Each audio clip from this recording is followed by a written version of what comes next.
Hi all, in this video we are describing about the defense mechanism in plants. Plants are attacked by many fungus, virus and bacteria, but they are having the defense response as well. The defense response are of two types: structural defense mechanism and biochemical defense mechanism. Structural or morphological defense mechanism acts as a physical barrier, and biochemical reaction that takes place in the cells and tissues that are either toxic to the pathogen or create conditions that inhibit the growth of the pathogen in the plant. The defense mechanisms are further divided into pre-existing and post-infectional. Pre-existing structural defense. Wax layer. Wax layer prevents water film formation, inhibiting pathogen growth, thereby preventing the formation of a film of water on which pathogens might be deposited and germinated. The next one is cuticle thickness. Cuticle thickness increases resistance to pathogens entering through direct penetration. Hairs. Thick mat of hairs on the plant surface gives a water-repelling effect and can reduce infection. Stomata. Stomata size and activity influence pathogen entry and infection rates. Most of them can enter through closed stomata, but stem rest of wheat can only enter when stomata are open. So, some wheat varieties in which the stomata open late in the day are resistant because the germ tubes of spores germinating in the night dew desiccate due to evaporation of the dew before the stomata begin to open. Induced structural defense mechanism. These may be regarded as historical defense barriers and cellular defense structures. First one, cork layer formation, which is a histological defense barrier. Infection by fungi, bacteria, some viruses, and nematodes induce plants to form several layers of cork cells beyond the point of infection. These cork cells inhibits the further invasion by the pathogen beyond the initial lesion and also blocks the spread of toxin substances secreted by the pathogen. It also stops the flow of nutrients and water from the healthy to the infected area and deprive the pathogen of nourishment. Example, potato tubers infected by Rhizoctonia. Abscission layer. An abscission layer consists of a gap formed between infected and healthy cells of leaves surrounding the locus of infection. Due to the disintegration of middle lamella of parenchymatous tissue, gradually infected area shrivels, dies and slows off, carrying the pathogen. Abscission layers are formed on young active leaves of stone fruits infected by fungi, bacteria or viruses. Example, Xanthobonus pruni on peach leaves. Tylosis. Tyloses are the overgrowths of the protoplast of adjacent living parenchymatous cells which protrude into xylem vessels through pits. Tyloses have cellulosic walls. It formed quickly ahead of the pathogen and may clog the xylem vessels, completely blocking the further advance of the pathogen in resistant varieties. Example, tylosis formed in xylem vessels of most plants under invasion. Gum deposition. Various types of gums are produced by many plants around lesions after infection by pathogen or injury. Gum secretion is most common in stone fruit trees but occurs in most plants. Generally, these gums are exudated by plant under stress condition. We are done with the histological defense barriers. Now moving on to the cellular defense structure, papillae.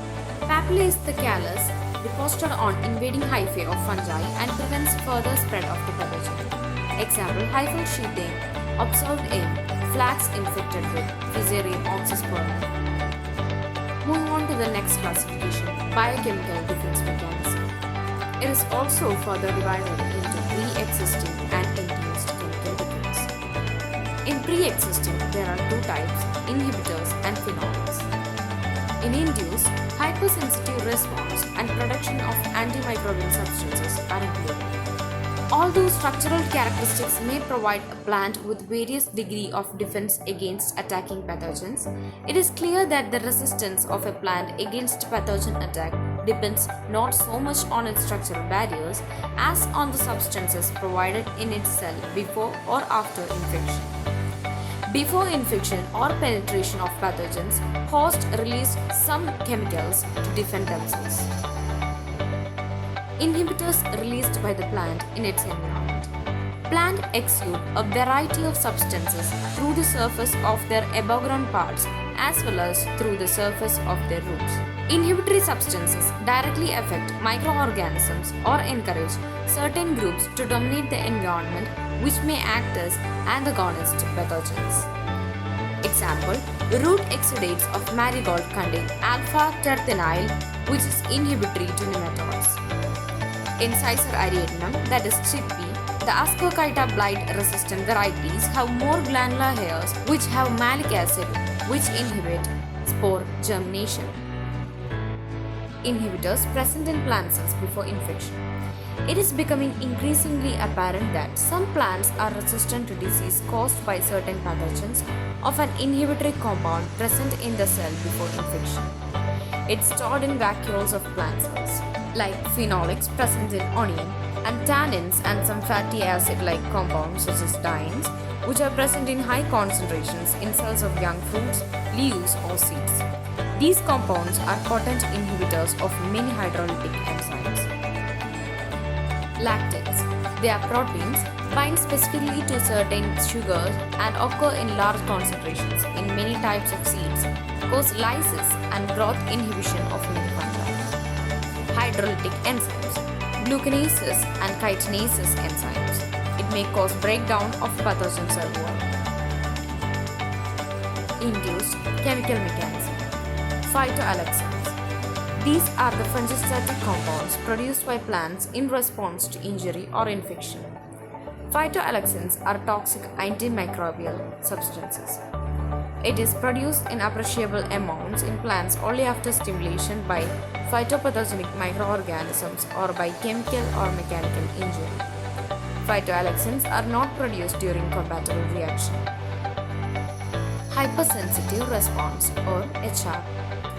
HR is localized induced cell death in the host plant at the site of infection by a pathogen, thus limiting the growth of pathogen. Hypersensitive response occurs only in incompatible host-pathogen combinations. Hypersensitive response is initiated by the recognition of specific pathogen-produced signal molecules known as elicitors. Plantibodies. They are generally antibodies encoded by animal genes but produced in and by the plants, so that it is called plantibodies. Transgenic plants have been produced which are genetically engineered to incorporate into their genome and to express foreign genes. Mouse genes that produce antibodies against certain plant pathogens is shown in transgenic plant. Example: artichoke mottle crinkle virus.